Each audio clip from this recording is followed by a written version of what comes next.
All right. So an ad right up at the top. Don't skip though, listeners. We've got an exciting course that's coming up in our e-learning courses. And who is teaching this course, Carol? It is our friend in Seattle, Barbara Libner, container designer extraordinaire. That's right. So March 14th is when the classes start. They're on demand. This is the ultimate guide to container garden design with Barbara Libner. It is an amazing multi-part course. You don't have to watch it all live. These are all pre-taped that you'll be able to go step by step and get inside the head of a really, truly talented container garden designer. We have done more container garden articles with Barbara Libner in the history of fine gardening than any other designer for a reason, right, Carol? Absolutely. She is a joy to work with, and she is so innovative. She thinks of putting things in containers, new things every time. I'm amazed by her. That's right. So this course is going to have multiple recipes that you'll be able to follow along with and be able to recreate in your own backyard for the spring season. And the other great part about this is that Barbara actually operates a Q&A within each one of the courses. So you can put any of your questions that you might have and get a direct answer from Barbara on all of your container conundrums. So March 14th is when the course starts. If you want to sign up or learn more information, go to courses.finegardening.com. Again, that's courses.finegardening.com for more information.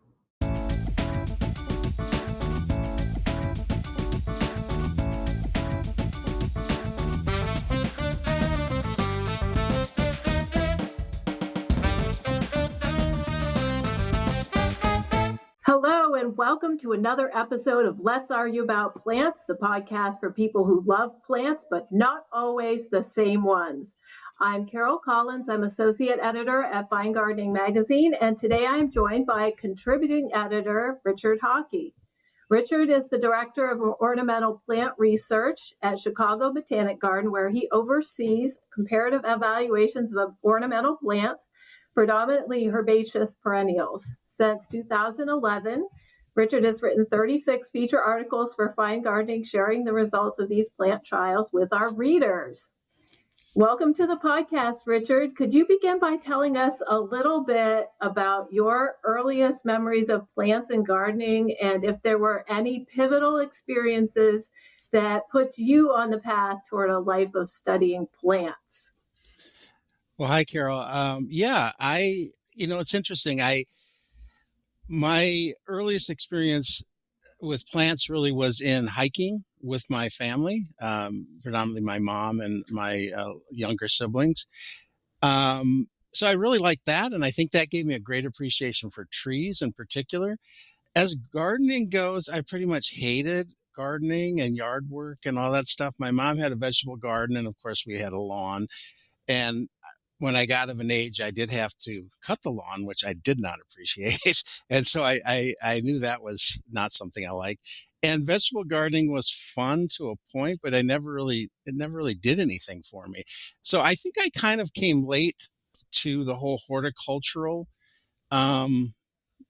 I mean, I knew I liked plants. I considered when I was in college, I started out as a architecture major, because I really liked buildings, architecture, houses, whatever. But I realized I did not have a good math background. I did not have a good enough math background. So I decided, I really like plants, and of course I say that loosely because I'm not really sure. At that time, I knew exactly what that meant, but I knew I liked plants.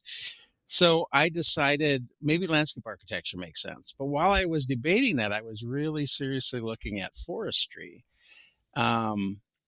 And there's two good forestry schools in Wisconsin. One was too close to my hometown, and the other was at the University of Wisconsin in Madison. And so I was looking at that closely, and I realized they had a landscape architecture program. So I went to school for landscape architecture.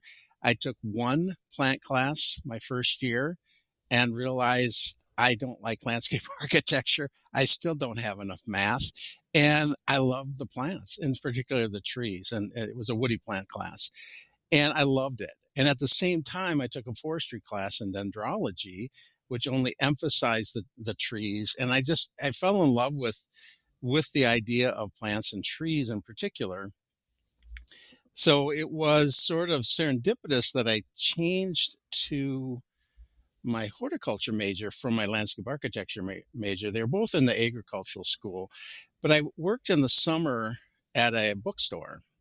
And that summer after the one plant class I had, my professor, Dr. Ed Hasselkus, stopped in the bookstore because he knew I worked there, and just wanted to let me know, because I'd never picked up my final exam, that I had a perfect score. And he emphasized that was rare in his class. So it got me thinking, and I went a whole nother semester just thinking, but I saw him again then. He came in the bookstore around Christmas time, the following Christmas, and I asked him if I could meet with him. And I went to his office, and I came out with the rest of my college courses in hand. And it was from there when I really did have all the intention of sort of following in his steps. He was such an amazing mentor. I really thought I wanted to teach. I wanted to work with woody plants, maybe, work in an arboretum or something.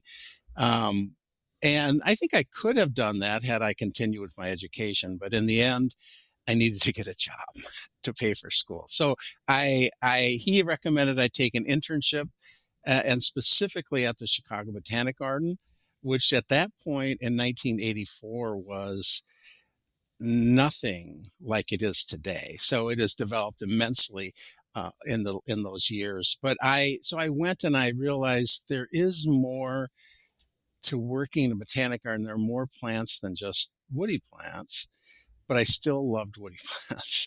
But I also realized, importantly, for my career, I learned I don't want to be a gardener. I don't want to be a maintenance person. I don't want to be out here every day of the year doing things that I would not enjoy doing on most of the days of the year. So it really became a situation, to be honest, because what is that job then? There weren't a lot of opportunities. So after my internship at Chicago Botanic Garden, I had a great opportunity to work at the Holden Arboretum, which is outside of Cleveland. Amazing place, just amazing. Predominantly an arboretum with woody plants and trees in particular. And of course, I fell in love with that place, but also with the trees.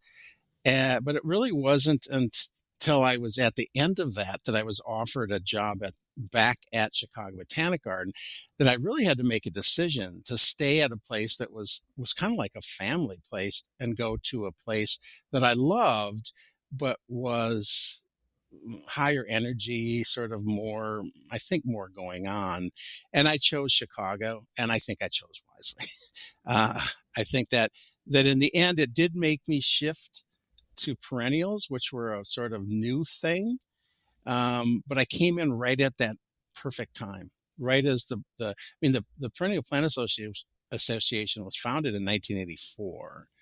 So I came back to the garden in the end of 85. Then I went to my first Perennial Plant Association meeting in 1986.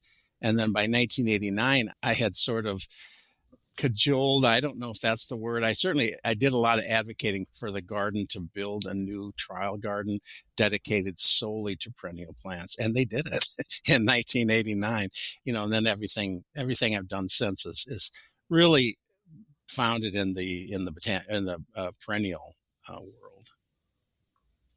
That is fascinating. I'm curious, if there was a student starting out today and they wanted to be Richard Hawke when they grow up, what would you recommend? Because your path wasn't exactly a straight one, but No. Would you say do the internships or do the agricultural college? What do you think? Well, I having a degree in horticulture, to me, I'm very proud of, and I really do think getting a degree in some plant science, I think, is imperative. It's not crucial. It's not a deal breaker, but I think it's very, very beneficial. Horticulture schools, unfortunately, at four-year universities are merging or disappearing, which is sad. But there are plenty of good horticulture schools at junior colleges. So, but I think if you're looking for, I think based on where we are right now, if you wanted to, if you wanted to do what I'm doing, like, in a few years, take over for me, I think it's probably imperative you have a PhD. I don't know what's essential, but I think there's so many people have PhDs, and some have just bypassed masters and just have gone from BS to PhDs, that I think the pool of people looking for these jobs is going to have a lot of PhDs in it. So I think that sets you in a better place. But once you get your education, and during your time, if you're in school, if you have the opportunity, I think internships are wonderful.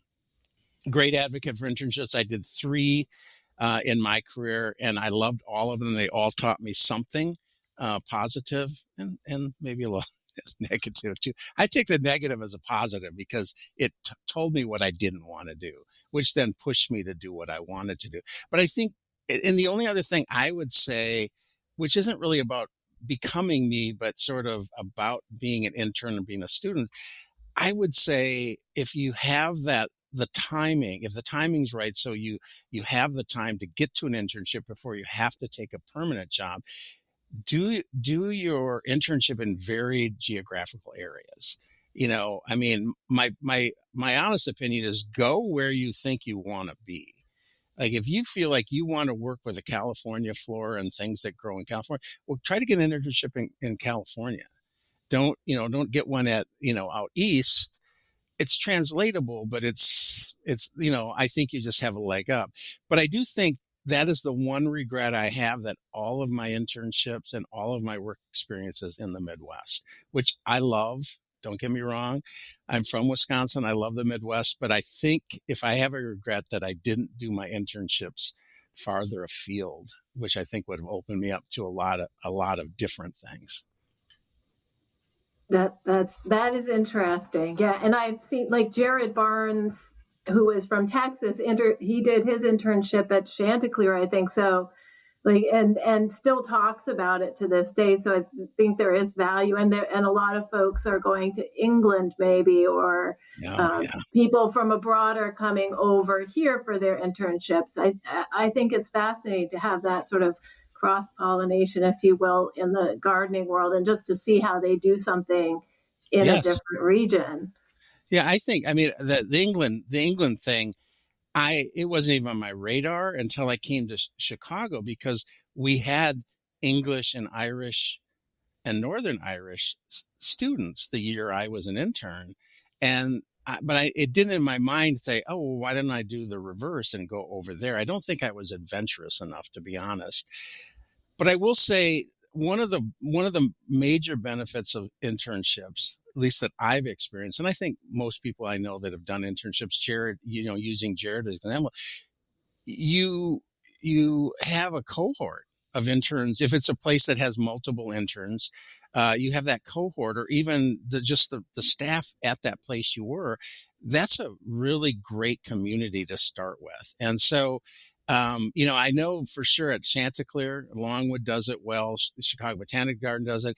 It also goes off site. So there's a lot of field trips. There's a lot of educational opportunities beyond your site, which does open the doors to a lot of different plants and a lot of different ways of doing things. But I think that for me, it was the start of building a group of friends and colleagues that have, many from my internship are lifelong friends. There's at least one that's a really close friend, and I have many of the others are very good friends. So that I don't keep in touch with, but when I see them, it's like no time has passed. But I think that's important. It sure is. I think plant people in general, I think, have those kind of connections, throughout the whole world of horticulture and gardening. Yeah. So I'm curious, I think our readers might be curious. We know you're not, like, out there doing maintenance on the trial beds. Like, what does a day in the life of Richard Hawke look like? What do you do sort of in the office and out in the Well, world? right. So, I mean, and that has changed over the years as I've moved up. And, I think I've taken on more administrative aspects of my job, but there's still a major component of my position that is hands-on plant evaluation. So in the growing season, there's a portion of my day, depending on the day, depending on what else I have to do, that I'm outside collecting data on the plants. And that's essentially, we do it on an iPad. We have a database that my assistant was created for us. It's a wonderful web-based program, or database.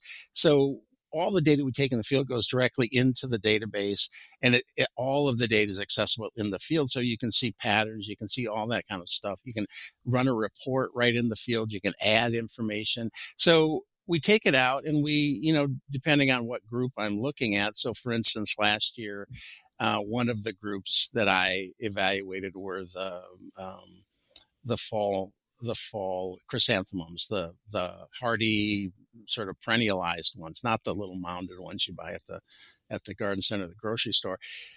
And so I would go out and I would collect every time I went out. And we typically try to see a plant at least once a week. Whether we record data or not depends upon if anything has changed, but we like to once a week look at it. So we're out looking at the health of the plant, the habit of the plant. We definitely pick up our data collection during flowering or whatever the season that makes that plant what it is. And so, you're out there and you're managing you're taking data on things like flower color, flower size, flower bloom dates, fragrance, any of those types of things. And we're measuring the plants. We're measuring them multiple times during the growing season to see how well they grow, how fast they grow. And then of course, over the course of a trial, which for a perennial in our system is about 4 years. We average a minimum of 4 years for a perennial. But otherwise, I'm in the office. Seem to always be writing, apparently for fine gardening. I did not know that I had written 36. I knew it was a lot, but I mean, I don't know if you remember, if you're even around then, but when Danielle approached me, she said, "This is a 2-year thing." This will be like maybe two articles a year for 2 years. And it's like, what is it? 12 years later or something. But so I do a lot of writing, and the writing is also, reports and things, and answer a lot of emails. I'm not keen on just being a plant information person, but if it's related to what I do, I have to answer it. And I have to answer it anyway. I never ignore emails if they come to me. If they don't go to spam, I don't check my spam folder. But if they come to me, I will answer them. So I do a lot of that. And then I'm also doing more administrative stuff. With my new position, I also manage the plant breeding program, although we have a plant breeder that runs the program. And I also manage the plant introduction portion, although again, it's not hands-on, but it's all under my purview. And so there's a lot of that in meetings. I mean, as you know, meetings will kill you. I can't tell you how many times, the garden, the one thing about Chicago Botanic Garden, other than one room that I can think of, it's the window to the world. Every building has just wide open windows. It's tough to sit in those meetings for hours on end and just see what's going on outside you, but knowing you can't be out there. Because first and foremost, I like to be outdoors. I like to do as much as I can outside. So you chose the right line of work, although you've been promoted to the point where they don't let you outside as much, I guess. Yes, I had an opportunity to be promoted even further, and I just really agonized. I thought, I'm going to lose this, and I don't know that I can make that pivot. I don't know at this point in my life that I can pivot to just, and it wouldn't have been 100% indoors, but you're not doing anything that's real, it's just managing things, from, and you're outside because your employees are outside workers. But, I just said, I gotta have this outlet. It's too important to me. Sure. And I feel like that maybe for everyone, you have to have that thing that makes it worth it for you, right? Yeah. Right. So I want to ask you about the trial program, because I think people who read an article or two in our magazine imagine that you might only have one or two trials going on at once over there. But how many do you have at once in your trial program? This year, it always varies. And, we're now, as of 2022, we have added a third sort of trial space. And we can talk about that later, but we currently, this year for 2024, we have 25 comparative trials going at one time. And they can be small, 5, 6 types of, taxa in it. And others are quite large, 30, 40, 50 different types of whatever the genus is.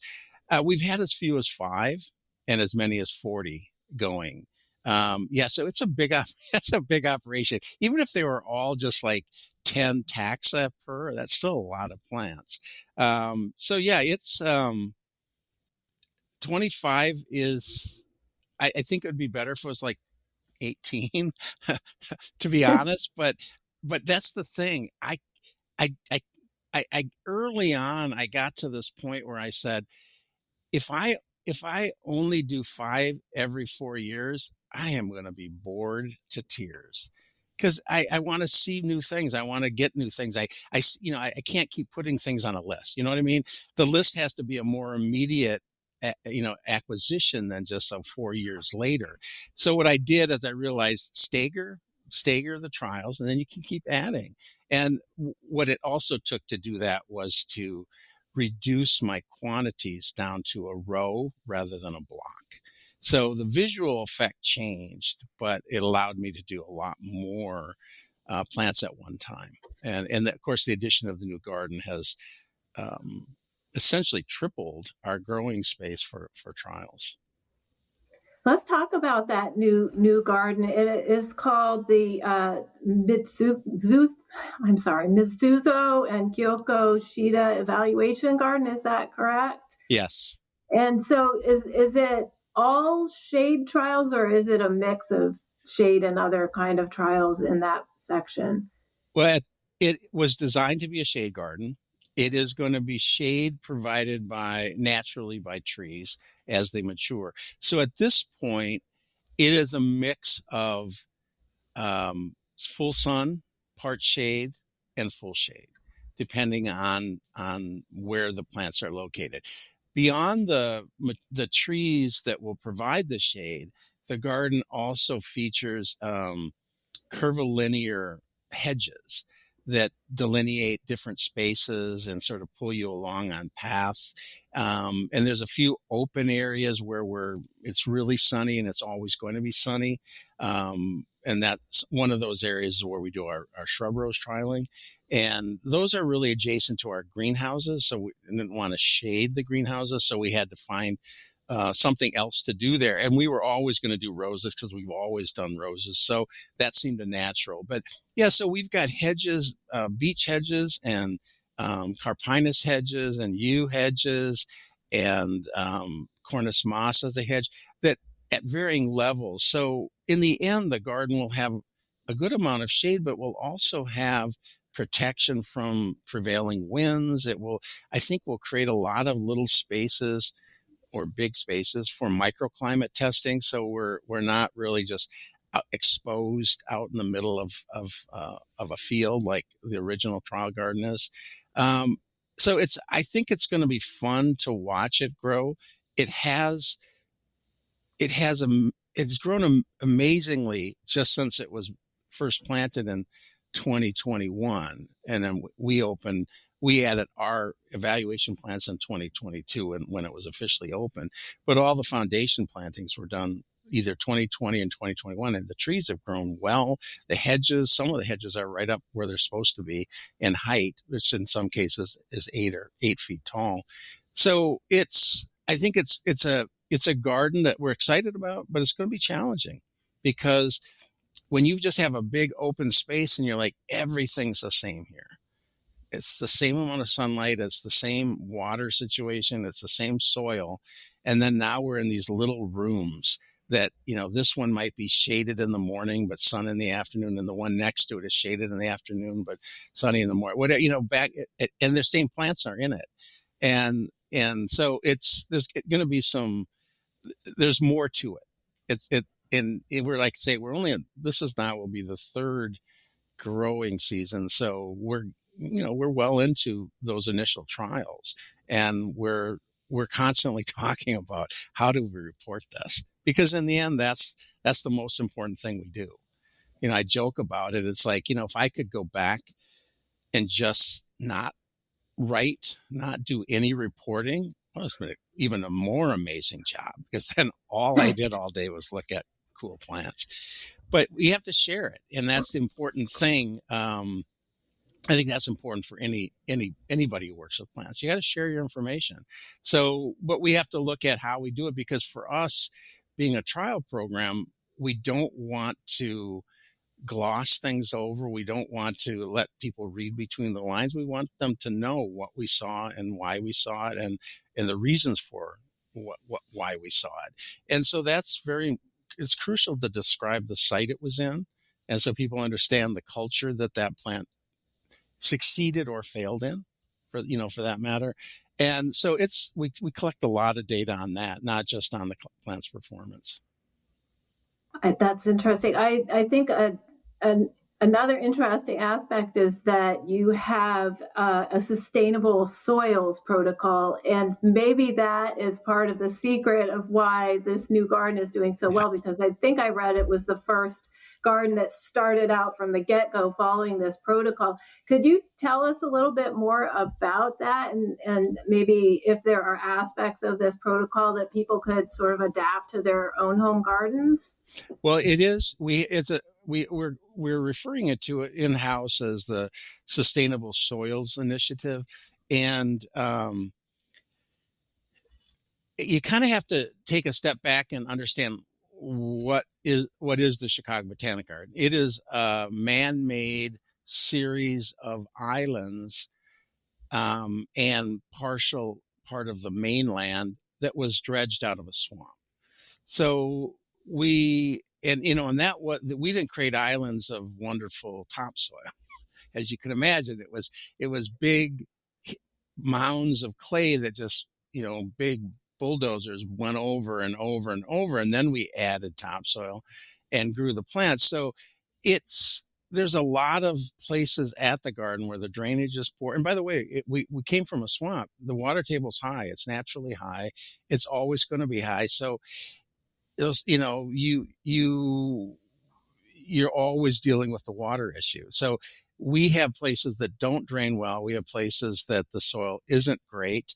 All these years, we're 50 years old as of last year. And so we've been cultivating stuff a long time. And so a lot of the soil has gotten better. But it was decided a few years ago that we should, with new projects and selectively with existing things, when we're renovating, to put in a better soil, which also includes better drainage. You have to build the mechanical part of it as well.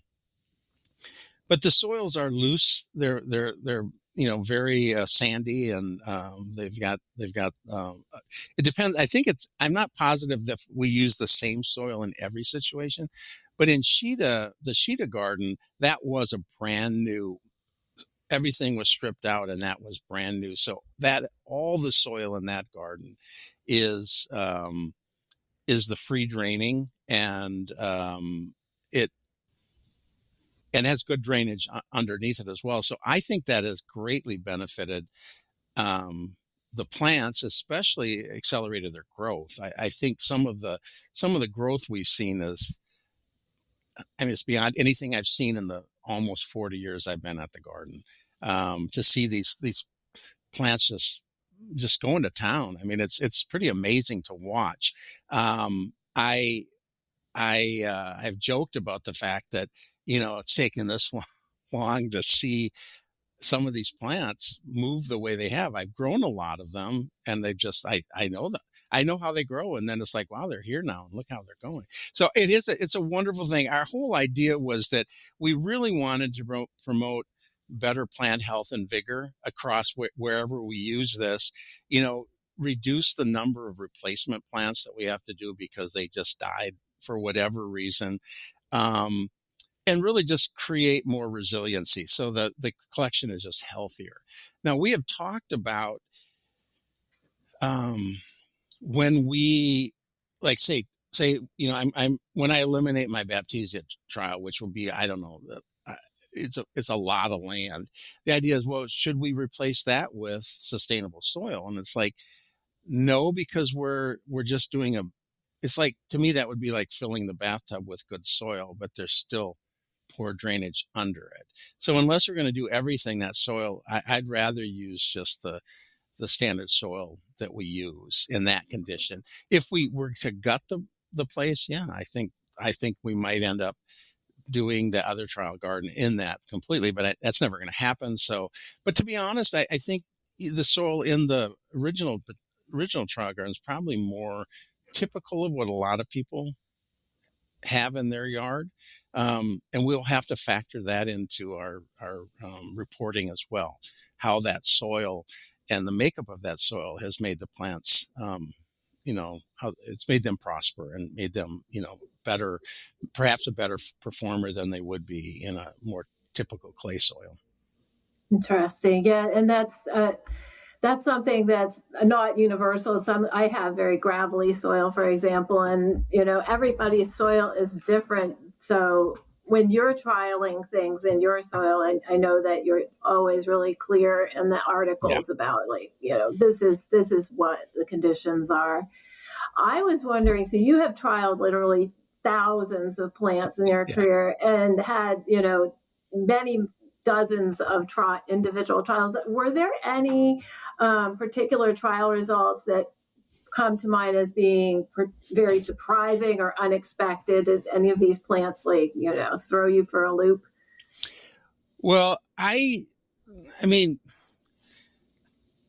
as I joked the other day in a lecture, it's like all my memories are in decades. I can think right immediate, and then everything seems to be 10 years ago, 20 years ago, 30 years ago. Sadly, as of next year, it'll be 40 years ago. But I think that there's been a lot of plants that I knew nothing about. So in the end, they were surprising. They lived. Things that were hardiness trials and things like that. But in recent sort of current trial that we're doing that has surprised me, and in a good way, is we're looking at crepe myrtles that have been bred to be shrubs rather than trees. And there's a number of breeders who are working on this, and we've evaluated this stuff, and we found that the plants that have been produced so far, or introduced so far from Walter's Gardens, has a strong Midwestern connection, and they have been really amazing plants. They're root hardy, so they die back in our climate anyway. They die back to the ground or very near the ground, but then they come up to their ultimate height, roughly 30, 32, 34 inches tall in a year, and they bloom on new wood, and they're just loaded with. So they're never going to look, if you know a southern crepe myrtle, this isn't it. You'll see the connection, but we're never going to see that on these plants. They die back, so we're not going to see that great wood and bark characteristic. But to me, that's a really great find that we can say, wow, these crepe myrtles are something that could be in landscapes very easily and without a whole lot of effort. I mean, there's more effort if you've got to cut the plant back than if it was a shrub and it didn't have to get cut back. But I think in this case that I think is a great thing. I think another one that was a surprise, a really big one, and I would be Baptisia. I think when I've I think probably mid 90s, I did a Baptisia trial, and there was only one cultivar in the trial. Otherwise it was all species. And then towards nearing the end of the trial, Purple Smoke and Carolina Moonlight came out, and they were the first sort of clonal cultivars. So that was my, experience. I mean, I had good experience, but it was like, that was it. It was a very limited thing. And then the breeding started. And I mean, the colors, the breaks in the colors, the vigor, the fact that, I grew a Baptisia australis that probably in 5 years had like 10 stems. And we had one of our early introductions from here. In 3 years, it had 100 stems on it. I mean, that's it's just like, whoa. And I think that generally, sort of go a little off topic, I think that sort of breeding, seeing how things have improved in breedings from the earliest stuff to the later stuff, sort of as a sign of what the market wants. But those innovations like that, I mean, that was truly innovative to have some of the colors that have come out of Baptisia. I remember there's I won't name his name, but a very famous local plantsman, and I think he's well known around the country, who came to one of our field days, and he just, nobody's going to want a Baptisia that's not blue. It was just like, that's it. And I noticed in his catalog, during the height of it, he had a dozen of the colored ones. He knew, but he's probably was right. Nobody could perceive this. So something like that really surprised me. Both the colors, and they're not done. I think there's still more to be done with Baptisias. Now, if I switch the question a little bit to like, what have I been really excited about trials? I mean, first of all, just so that we know the number, we've looked at 117 distinct trials over the years. So I was reviewing that list and I was like, oh, I forgot about that one. So, I look over, and so the things that I particularly loved and I really enjoyed, and I would have liked to have the trial go longer. One of the, I think what I would consider my favorite trials we've ever done was the tender salvia trial. That was just, I mean, we went for pretty much we actually went for everything we didn't think would live in Chicago. So there was a lot of stuff from South America, from the Southwest, and only one proved to be hardy, and it was definitely hardy. But that just seeing all that diversity and what it brought to the garden, the pollinators, I rarely ever saw a hummingbird in that garden. I think it's fully exposed, a lot of wind, and oh my gosh, that trial was just nutty. And we discovered that, the hummingbirds we watch tend to like the purples and the blue flowers the best, even though everyone says they go for the red, which they did go for. But so there was a lot of discovery in that. And we did it as a tender annual. So we did it for 3 years, but we started every year with new plants. And so we could see, and we monitored whether there was any reseeding or anything that did come back over the winter, but predominantly we just replanted.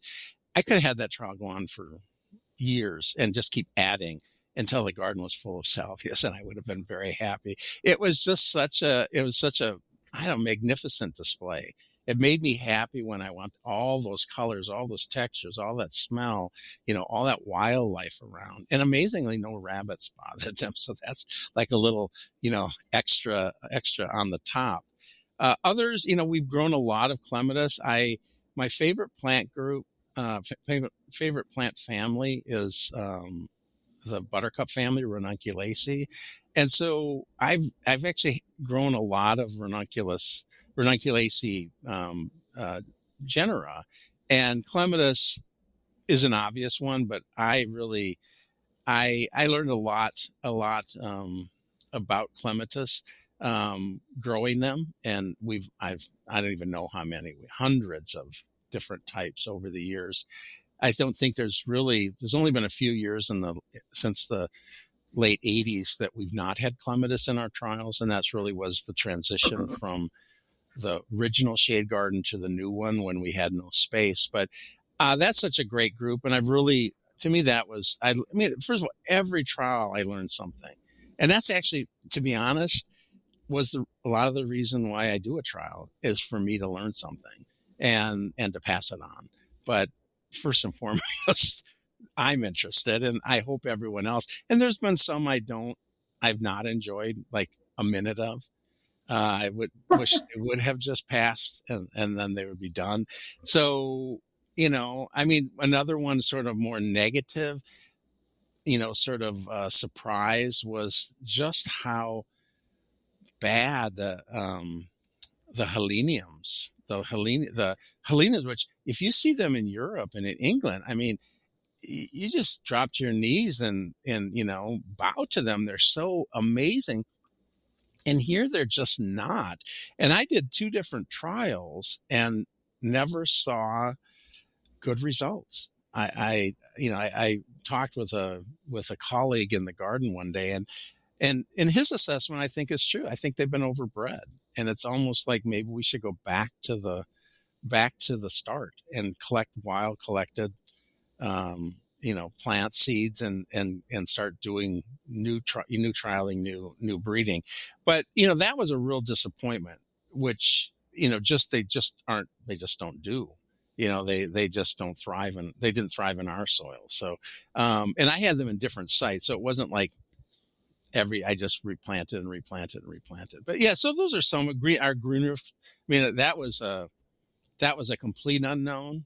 That was sort of a crapshoot. Like, was that going to even survive? That first winter, I just sort of all winter was like, oh, if this doesn't survive, what am I going to do? It's not on me, but what am I going to do? Our trial. And we had such great success that first winter, and the roofs have been very successful. And we're now at the point where we're replanning. We're planning to redo the roofs, gut them, and then start over so we can really increase the types and the numbers of plants that might grow on a green roof. But I think that was full of sort of excitement and surprises, because I wouldn't have guessed some of that stuff would grow in 4 inches of essentially inorganic matter. Yeah, not your typical garden conditions. And honestly, like out in the wild, or you don't see very many successful green roofs. There's one at my son's school. It's just weeds that have blown in. Well, and that's the thing. And that's the key. I think that's one of the sort of things you have to remember with a green roof is you can have a green roof without doing anything, without even planting it. And essentially that's what the Highline started as. That was just weeds that had collected on an abandoned railroad thing. And it was amazing how beautiful that was. But a lot of green roofs that get no maintenance whatsoever have just become weed. We saw the weeds. We saw the weeds move in on ours, and we did not overmanage our green roof. We rarely watered it. We have let nature take charge out there. We have tried to get out weeds that are truly not meant to be there. But so with minimal, I think in the scheme of things, fairly low maintenance input, we had a pretty successful roof, but we were able to be in there. I think not having it easily accessible, who's going to think about it? And so that just becomes, but I guess technically it's still a green roof, right?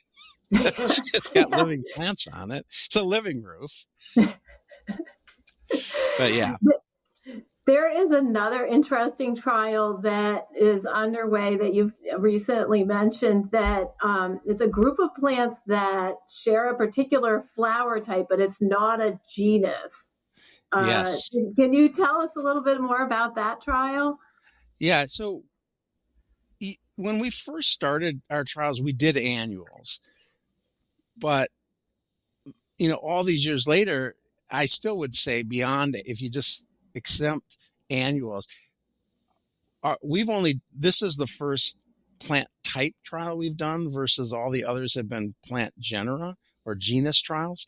And I decided a few years back, I saw an article on umbellifers, which are basically anything, the Umble family. Things like Queen Anne's lace and fennel and, what else? Angelica, moon carrot. There's a whole, they're just, and I saw this article in Gardens Illustrated, in England. And I just loved it. I just kept paging back and forth. And I was like, why don't I do this? Why don't I collect these things? Well, then it started like, what do I collect? I mean, a lot of them are annuals. There's some are biennials. There's some that are perennials.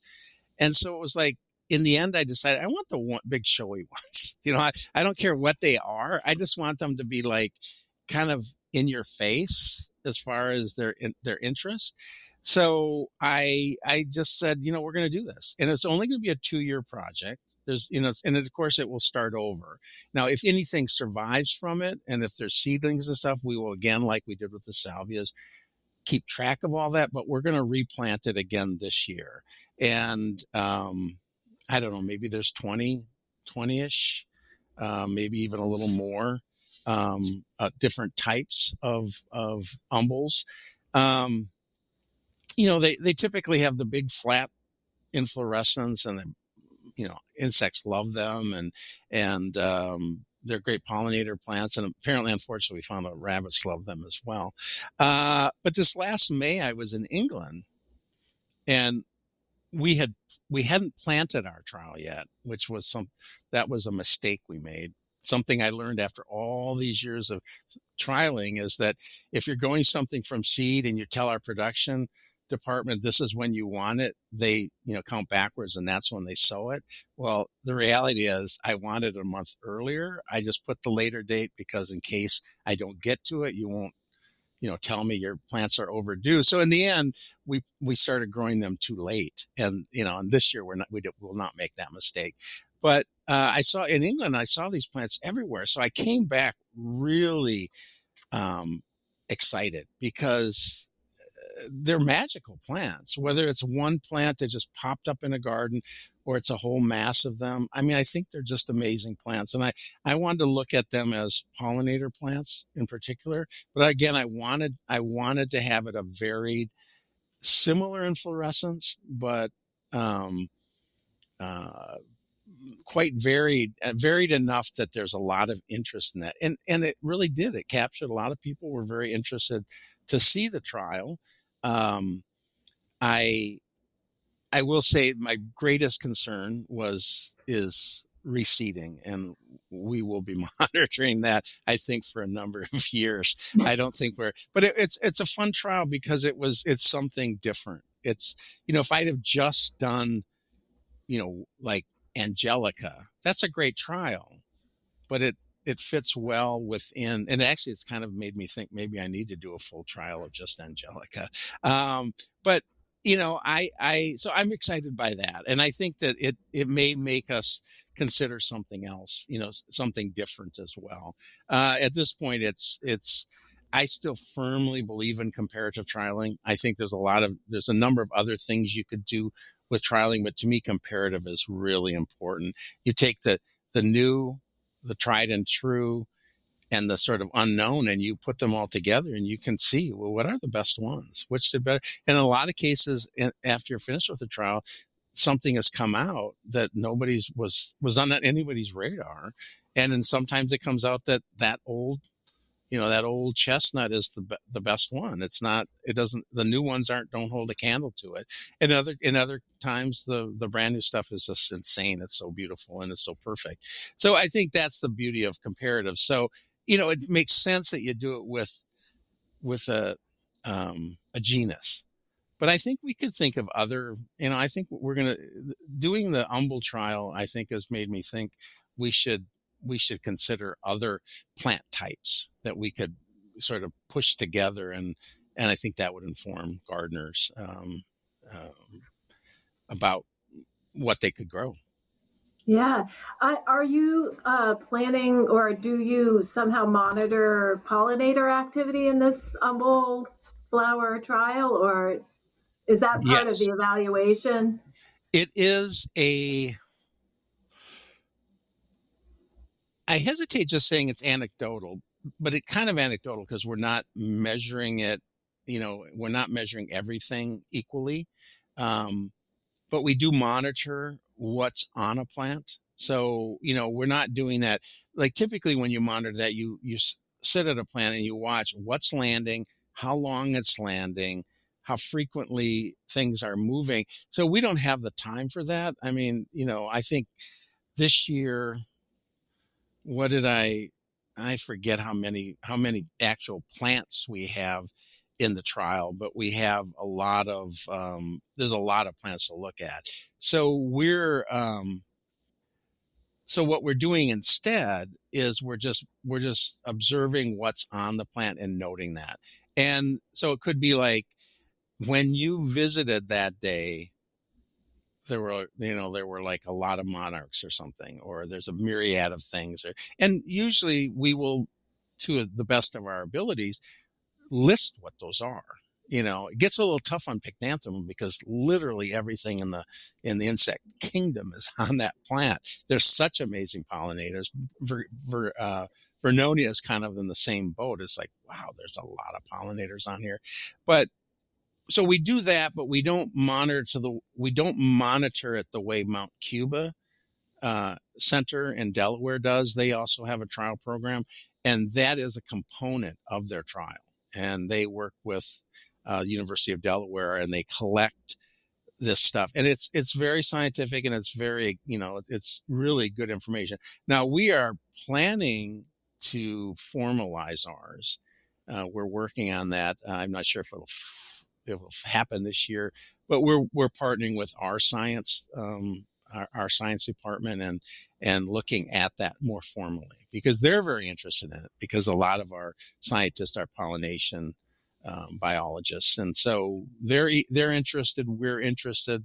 The public's interested. I think it's the main question I get in any situation, whether it's a talk, a tour, whatever. That's the question. Is it good for pollinator? And then the secondary is it native? I'm not a purist on that. I think pollinators, I watch the pollinators. If they're on the plant and they're picking something up, I'm not going to worry about it. They're getting something out of it. But I know that there are a lot of people that are, and I think the whole native art question and all that is an important thing to consider, and that we will be considering that as we push forward on formalizing our pollination studies. It's valuable. I mean, I don't think it's a fad either. I've seen a lot of fads come and go in gardening where things that people said, oh, this is everybody's in this. And then you realize, oh, it's gone. But I don't think this is. I think this is people are really dedicated to this, and they really, truly want to be planting the right things and doing the right thing. So I'd like to be able to contribute to that. Yes. And by spreading the word about these great pollinator plants, you're helping countless other people to do that too. That's awesome. Yeah. I do feel it just, what we do is great. It's not, it can be much better. I think really formalizing something like that is helpful to so many more people because we can reach a broad audience. And I think the more we can do with that, and anyone can do with that, to be honest, I think I love hearing, just an aside, I love hearing when sort of a hardcore, I don't care what the plant is, I just want it, versus someone who's like, I want it to be pollinated, I want it to be native. And it's not an argument. I just love hearing them talk, because in the end, they both want exactly the same thing.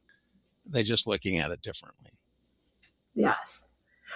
We are almost ready to wrap up, but I wanted to end by asking you what your home garden is like, and if there are any favorite wonderful new plants that you have recently added to your home garden, since you know all the good ones. I know.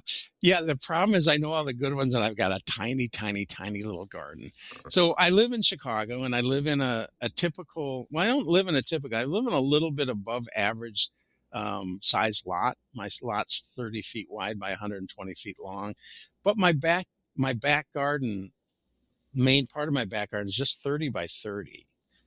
And part of that's a bluestone patio, and I've got a little extra. I've never figured out the square footage, but it's not a huge garden, and it is jam packed with, and I think what's exciting me these days, well, I also, by the way, it's getting shadier and shadier. And so I'm really having to focus on what wants shade or will do well in shade and still do its thing. And I'm sort of having to forego some of my favorite stuff that is just being shaded out. But so I've been really looking a lot at spring, not necessarily ephemerals, but spring bloom ephemerals, but also just spring blooming stuff. But I think the thing that I didn't add a lot last year, but there were two things that I added last year that I was super excited about, and I still am.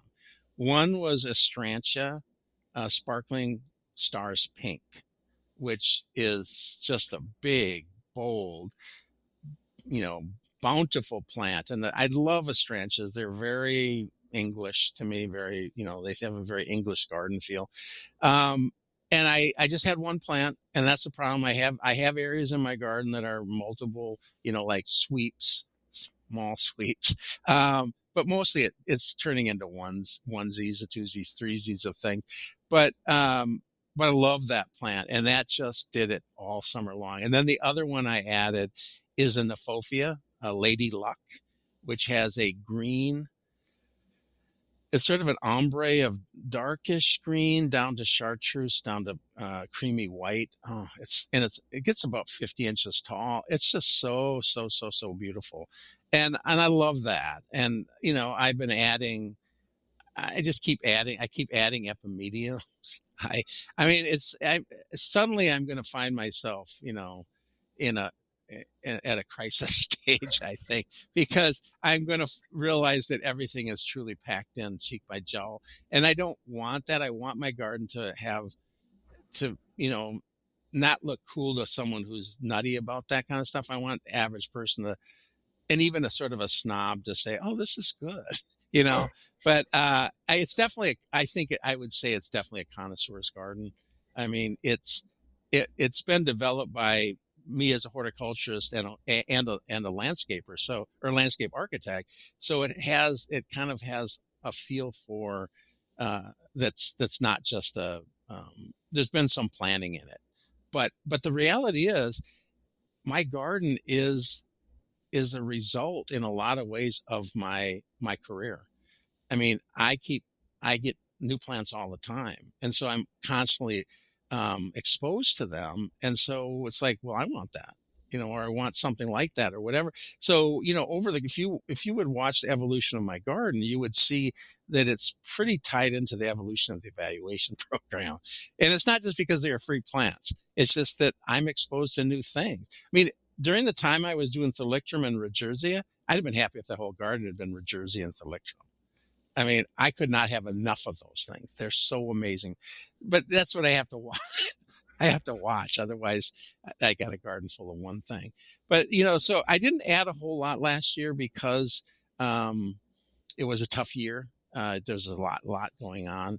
But one of the things, just if I can just add one thing, people keep asking me when I'm going to retire. I don't know if they're like looking at my job or what it is, or if I'm particularly looking old these days, but they keep asking me, and I said, I really haven't given any thought. I said, but I did have an epiphany this last year. And that is that I want to retire in the spring. I don't want to retire in the winter. I know so many people retire at the end of a year. It's like, so let's see, you can quit your job in December and then look forward to the winter, or you can end your job in like April and then have that hopefulness of spring and summer that carries you through and helps you adjust out of your work. So at least that's the only thing I've confirmed, is I will be leaving in April. What year, I don't have any clue, but it will be in April retirement. And then I can really garden at home and do all the stuff I really want to do that I just haven't had time to do. Well, for the sake of everyone that loves your trials and the work you do, I hope it's many, many springs from now that you retire. But it has been a pleasure to talk to you. Thank you so, so much, Richard. And we look forward to your next trial article, which I believe will be coming up. Nephophias is what we're covering next. So subscribe now, y'all, if you are not if you are not members or subscribers already, because there's still lots of good stuff to come. Thank you again, Richard. Awesome. Thank you.